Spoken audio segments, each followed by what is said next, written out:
ملت اسلامیہ السلام علیکم ورحمۃ اللہ وبرکاتہ۔ الحمد للہ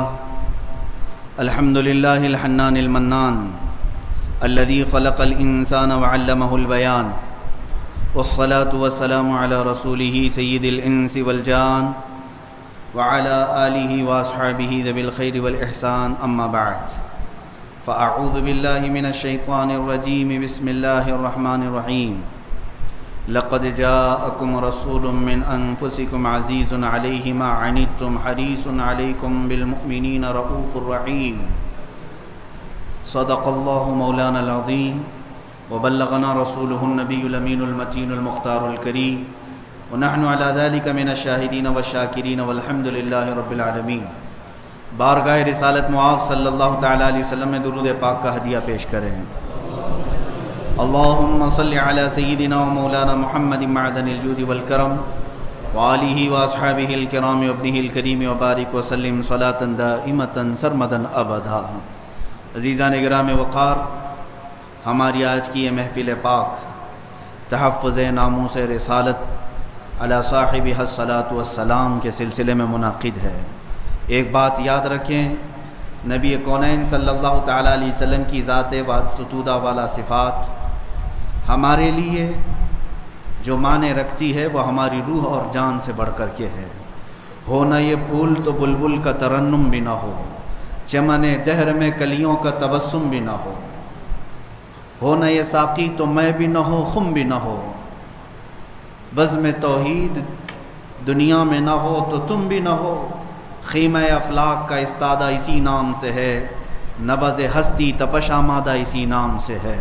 وہ جو نہ تھے تو کچھ نہ تھا، وہ جو نہ ہو تو کچھ نہ ہو، جان ہے وہ جہان کی، جان ہے تو جہان ہے۔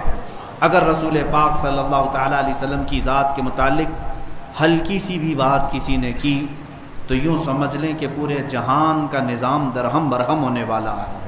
اس لیے کہ ہم اپنے آقا صلی اللہ تعالیٰ علیہ وسلم کی ذات پاک کو پوری کائنات کے لیے جان کا اور روح کا معنی لیتے ہیں۔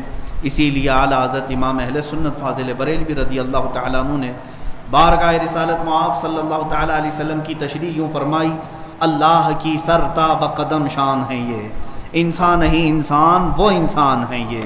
قرآن تو ایمان بتاتا ہے انہیں، اور ایمان یہ کہتا ہے میری جان ہے یہ۔ رسول پاک صلی اللہ تعالیٰ علیہ وسلم کی ذات پاک ہم سب کے ایمان کی جان ہے اور قرآن کی بھی جان ہے۔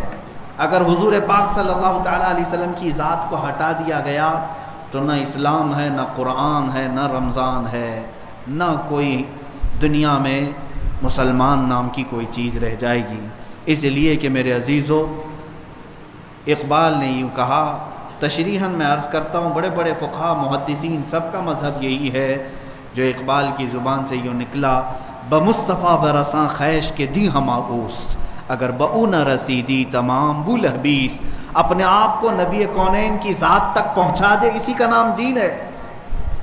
حضور صلی اللہ تعالیٰ علیہ وسلم کو سمجھ لینا یہی دین ہے۔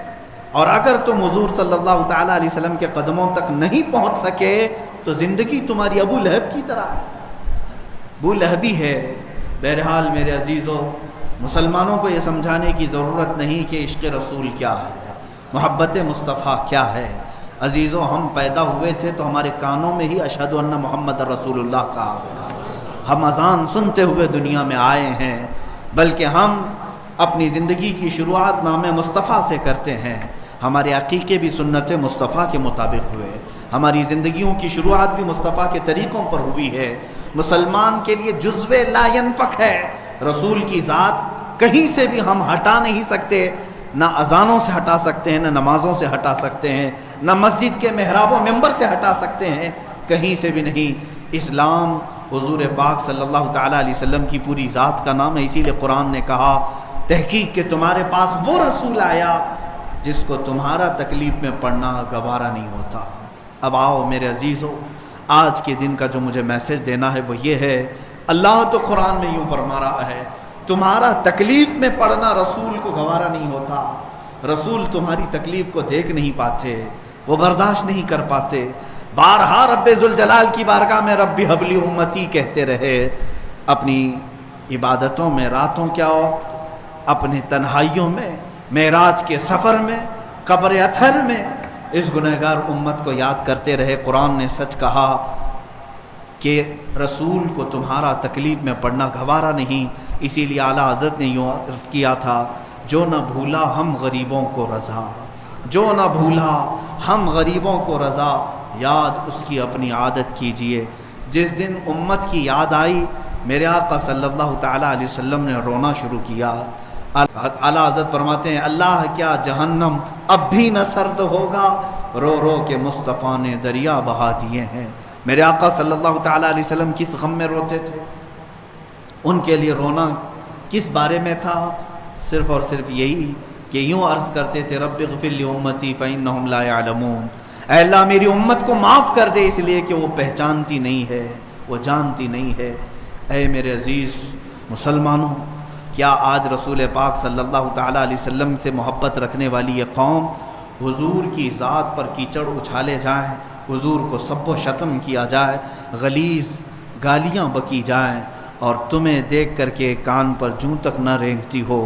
کیا یہ محبت کا صلہ ہے میرے آقا صلی اللہ علیہ وسلم کے لیے؟ کیا حضور پاک صلی اللہ تعالیٰ علیہ وسلم نے جو تم سے محبت کیا، اس محبت کا صلہ آج ہم اس طرح سے دیں گے؟ قسم رب ذوالجلال کی، پوری زندگی بھر اگر ہم سجدے میں گزار لیں تو میرے آقا کے آنکھوں کے قطرے، ایک آنسوں کے قطرے کا بھی بدلہ ہم نہیں دے سکتے۔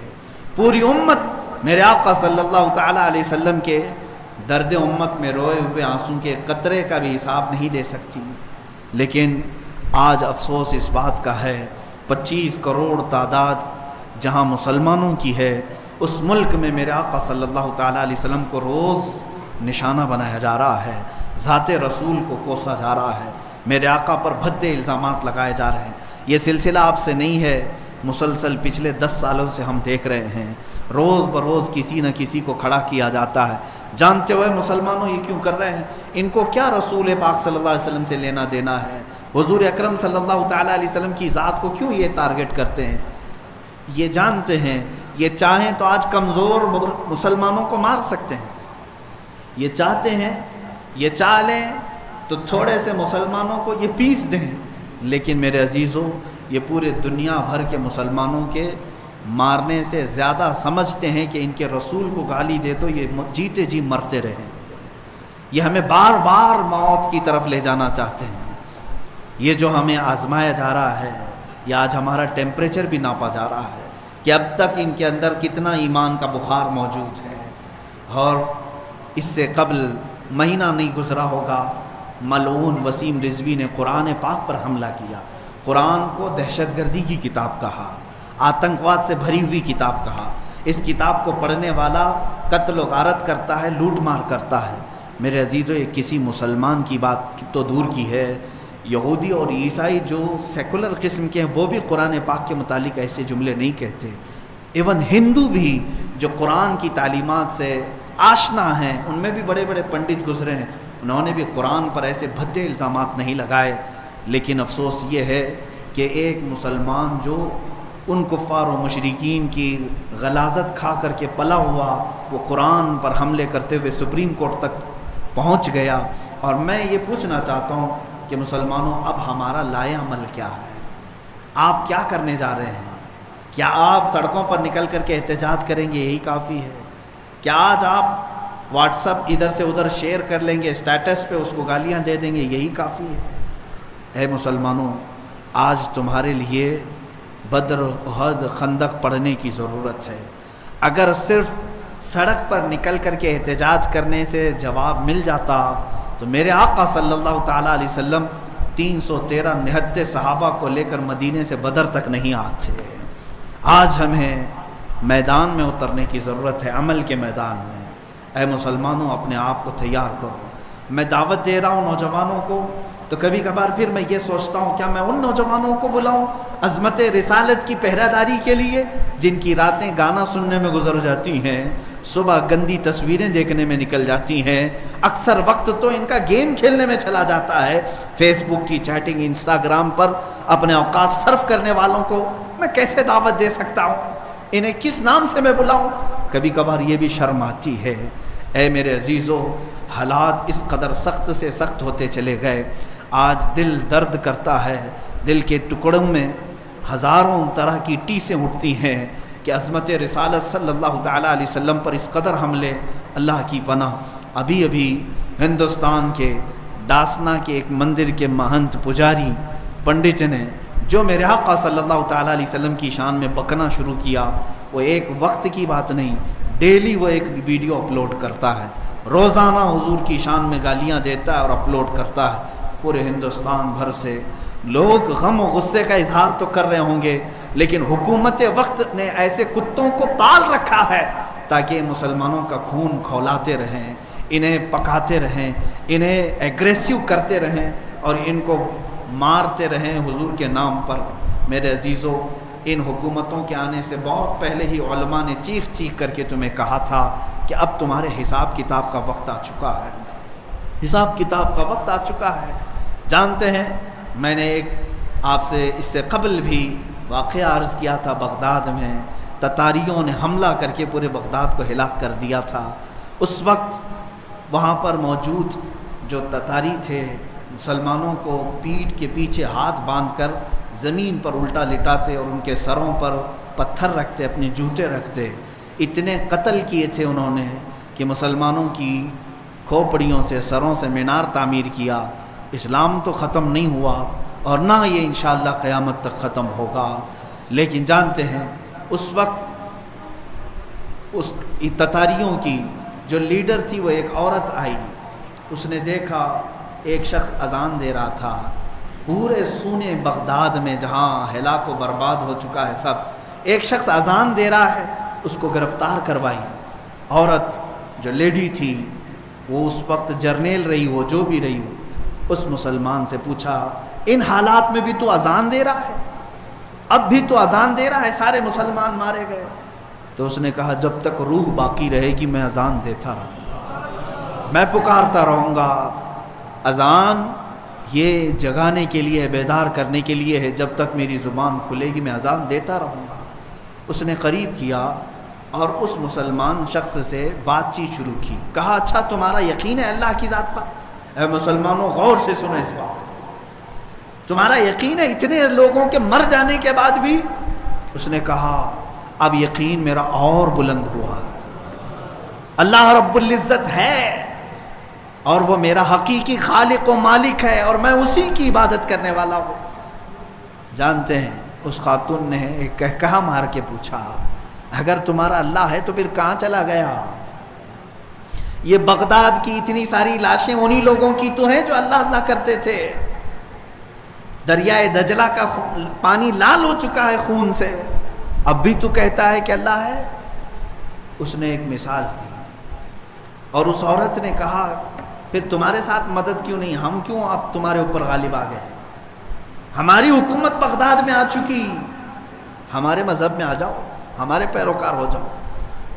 تو اس مسلمان شخص نے ایک بہت بہتر جواب دیا، اس نے کہا تم نے دیکھا ہوگا کہ بکریوں کے ریوڑ جب جاتے رہتے ہیں تو بکریاں پالنے والا ایک کتا بھی پالتا ہے، دیکھا ہوگا، اور بکریاں جب چلتی جاتی ہیں ریوڑ میں، ایک آدھ بکری اگر راستہ چھوڑ کر ادھر ادھر جائے تو کتا بھونکتے بھونکتے اسے ریوڑ میں لاتا ہے۔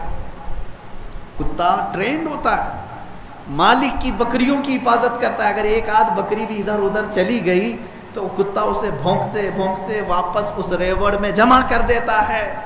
اس مسلمان نے یہی کہا جب مسلمان صراط مستقیم سے ہٹتے ہیں تو اللہ تم جیسے کتے ہمارے اوپر نافذ کرتا ہے، تمہارے جیسے کتوں کو مسلط کرتا ہے کہ تم چیختے ہو، پھاڑتے ہو، مارتے ہو تاکہ مسلمان سیدھے راستے پر آ جائے۔ اے میرے عزیزو، آج جن کتوں کو ہمارے اوپر مسلط کیا گیا ہے تمہیں صراط مستقیم پر لانے کے لیے کہ تم باز آ جاؤ۔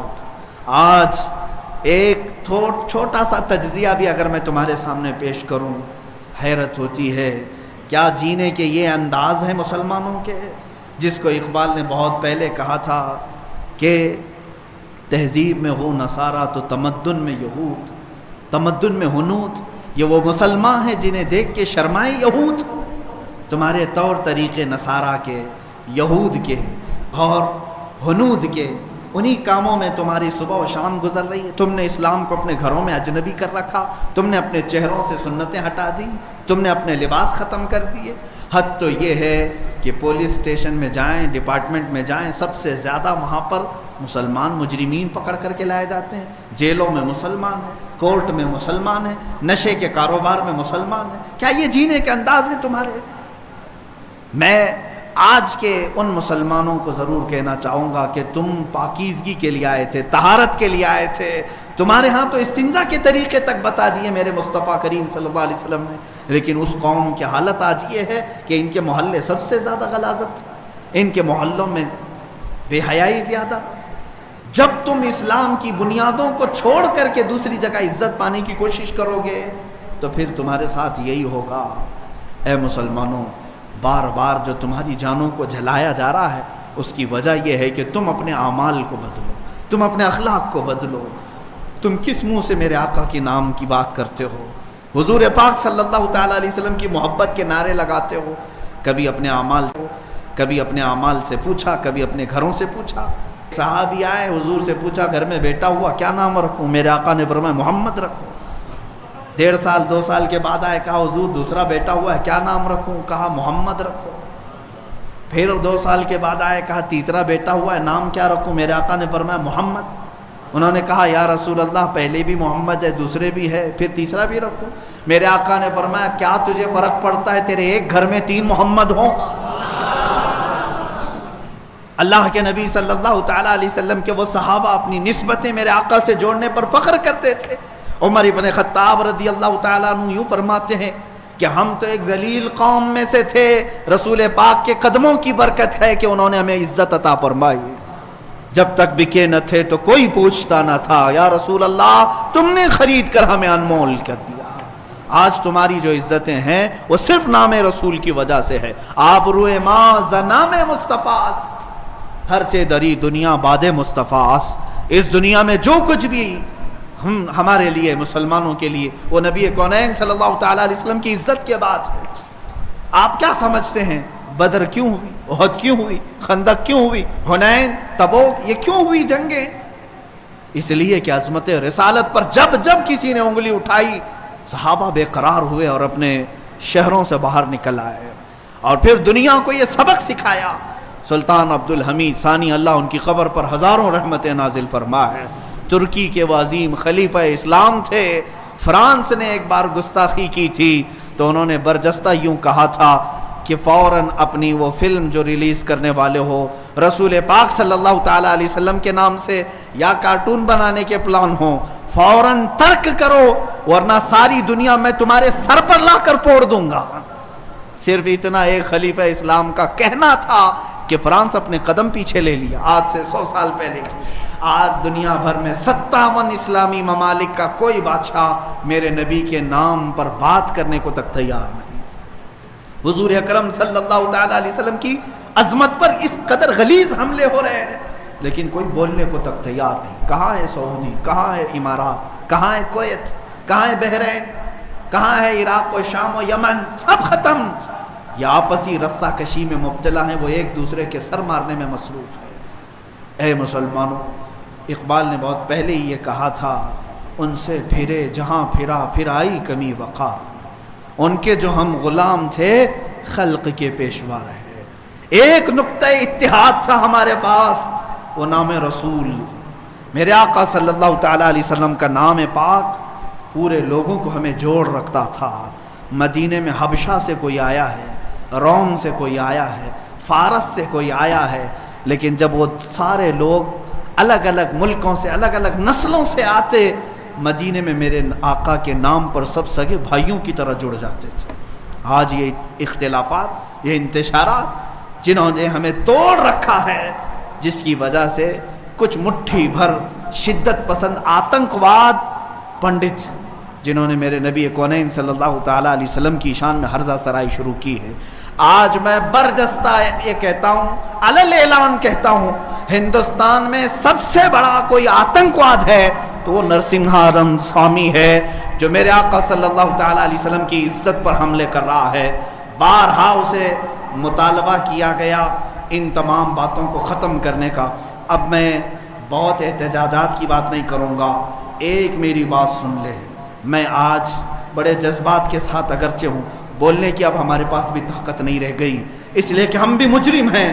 بارگاہ رب العزت میں اگر ہماری پکڑ ہو گئی کہ تمہاری جوانی کے دوران مصطفیٰ کریم صلی اللہ تعالیٰ علیہ وسلم کی عزت پر حملے ہوتے تھے، تم کیا کہتے تھے، مجھے ڈر لگتا ہے آج یا کل اگر ہم مریں گے، ہماری بھی لاشیں قبرستانوں میں جائیں گے، قبروں میں تو ہم اس نام سے جاتے ہیں کہ دیدار مصطفیٰ ہوگا، لیکن اے مسلمانوں اب کس نام سے ہم جائیں گے؟ رسول پاک صلی اللہ تعالیٰ علیہ وسلم قبر میں تشریف لائے اور پھر اگر ہمیں دیکھ کر کے یہ فرمائیں تو ہی وہ ہے جو میرے نام کی گندی گالیاں سن کر کے ابھی قبر میں لیٹا ہے، ہمارے پاس کوئی جواب نہیں رہے گا۔ حضور پاک صلی اللہ تعالیٰ علیہ وسلم کی عظمت پر رقیق حملے جانتے ہیں، جس سوامی نے، جس پنڈت نے، جس مہنت نے حضور پاک کے لیے شبد استعمال کیے، وہ میں اس کا نام بھی اس مقدس مسجد میں لینا نہیں چاہتا، لیکن میں کھل کر کے رد کرنا چاہتا ہوں، حکومت وقت سے کہتا ہوں ایسے کتوں کے گلوں میں اپنے پٹے باندھ لو۔ اور سنو، یہ کہتا ہے وہ پنڈت کہ میں بلیدان دینا چاہتا ہوں اور مجھے کوئی مسلمان آ کے مار دے، قتل کر دے، تاکہ ہندو سب سمجھ جائیں کہ مسلمان ہتھیارے ہوتے ہیں۔ سن وہ خبیث مردود، تیرے خون کی ہمارے نزدیک کوئی قدر و قیمت نہیں۔ جو لوگ یہ کہتے ہوں گے کہ اس کے سر کی اتنی قیمت، اتنی قیمت، میں کہتا ہوں 5 پیسے کی بھی قیمت نہیں۔ اس سے بڑے نمرودوں کو اللہ نے مچھر سے ہلاک کیا ہے۔ دیکھنا تم جن کیڑوں کے ذریعے سے مرو گے وہ پوری دنیا کے لیے عبرت کا نشان بنو گے۔ میں یہاں پر اپنے نوجوانوں سے نہیں کہہ رہا ہوں، اس غلیظ خون کو اللہ ہی کافی ہے، اس غلیظ خون کے لیے، انتقام کے لیے اللہ کافی ہے۔ اور یہ کہتا ہے بلیدان کی بات، تمہاری ماؤں نے اتنا جگر تمہارے اندر دیا ہی نہیں کہ تم مرنے کے لیے تیار ہو۔ بلاؤ اپنی قوم کو اور پھر ہم بتاتے ہیں عظمت رسالت پر کون قربانی دیتا ہے۔ میدان میں آنے کے بعد پتہ چلے گا، اگر کوئی اپنی گردن کٹا سکتا ہے تو صرف نام مصطفیٰ پر کٹایا جا سکتا ہے۔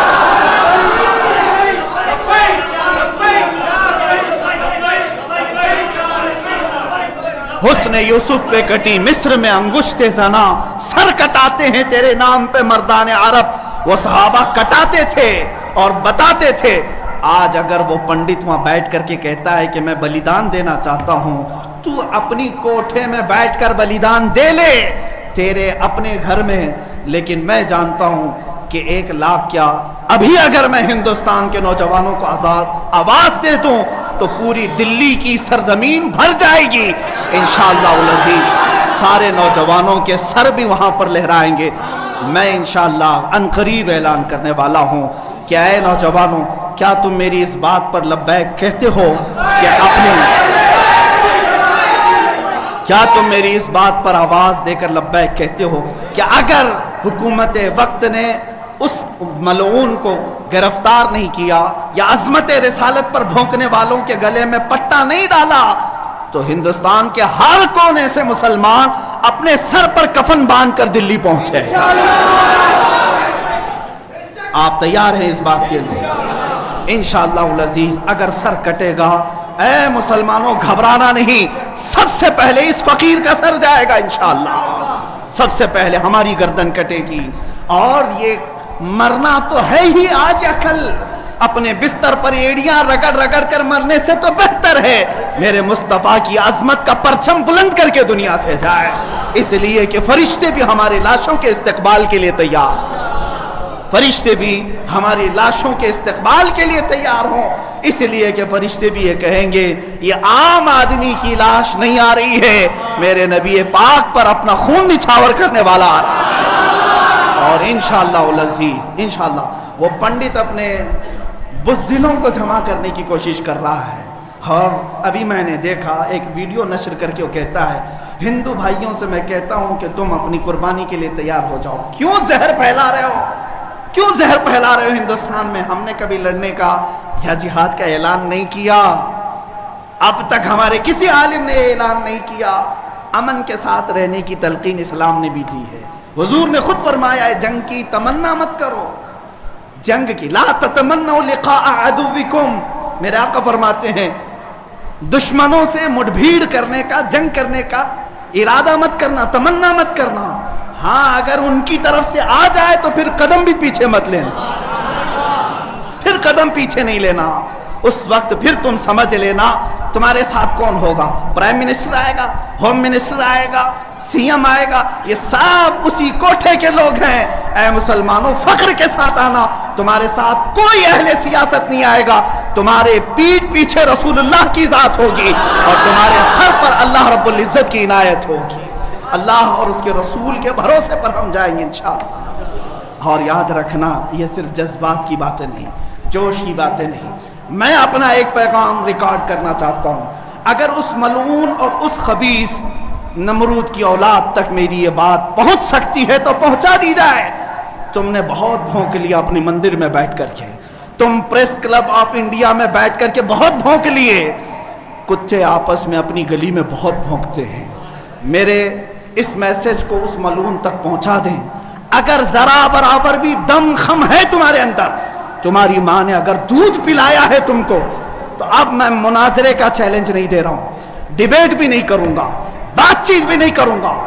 آؤ میں اعلان کرتا ہوں 8 دن کے اندر تم دلی پہنچو، کسی میدان میں پہنچو، اپنی ساری مقدس کتابیں لے کر کے آؤ. انشاءاللہ العزیز یہ فقیر قرآن پاک لے کر حاضر ہوگا. ہم آئیں گے، تم اپنے سارے گرو گھنٹالوں کو لے کر جمع ہو جاؤ. میں مناظرے کا چیلنج نہیں دے رہا ہوں، توجہ چاہتا ہوں. میں ڈیبیٹ کرنے کی بات ہی نہیں کر رہا ہوں. یہ نیوز اینکر جتنے دجالی میڈیا وہ بھی سن لیں، اپنے ڈیسک پر بیٹھ کر کے ٹٹو لوگوں کو لڑاتے رہتے ہیں وہ بھی سن لیں. قرآن، اسلام، رسول کی ذات پر حملے کرانے کے لیے زرخرید لوگوں کو بٹھاتے ہیں، وہ بھی سارے نیوز اینکر، یہ پنڈت سب جمع ہو جائے میدان میں. یہ فقیر قادری حاضر ہوگا. ایک بڑی آگ جلائی جائے، آگ لگائی جائے. میں اس سے کہتا ہوں میں بھی آگ میں داخل ہوں گا، تو بھی آگ میں داخل ہو جا. جو سلامت رہے گا اس کا دین حق پہچانا جائے گا.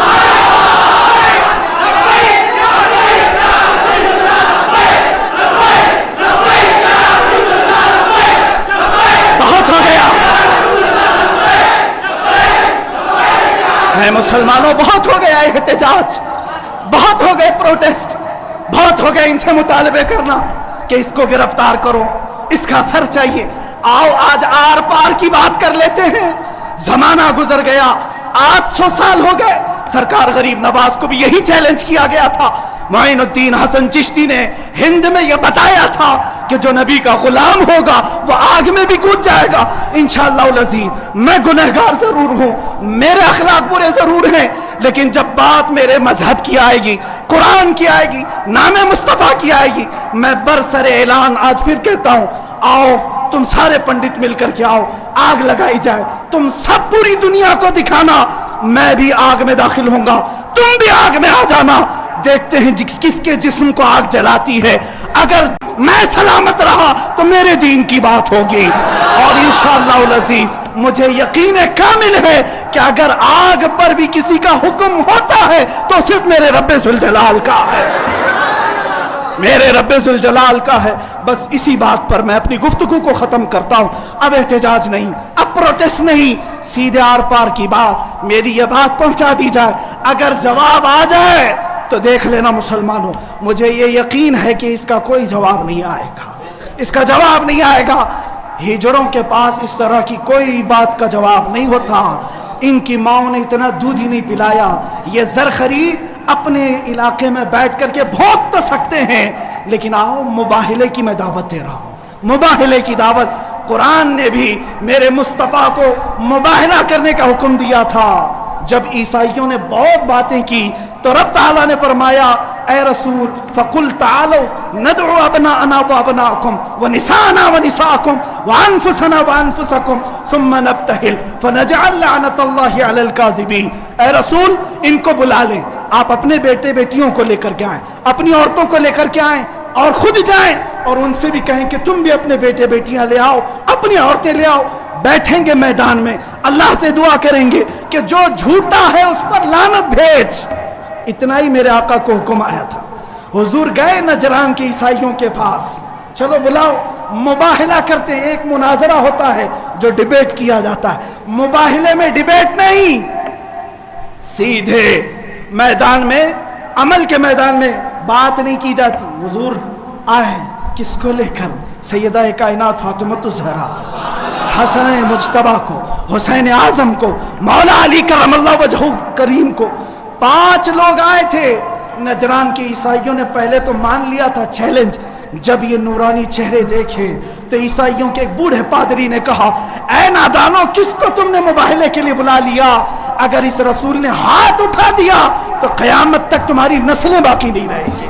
اور مجھے میرے مصطفیٰ کے اس مباہلے کی برکت سے یقین ہے، لیکن میرے مصطفیٰ کی نسبت میرے ساتھ موجود ہے، میرے پیر و مرشد کی نسبت میرے لیے کافی ہے۔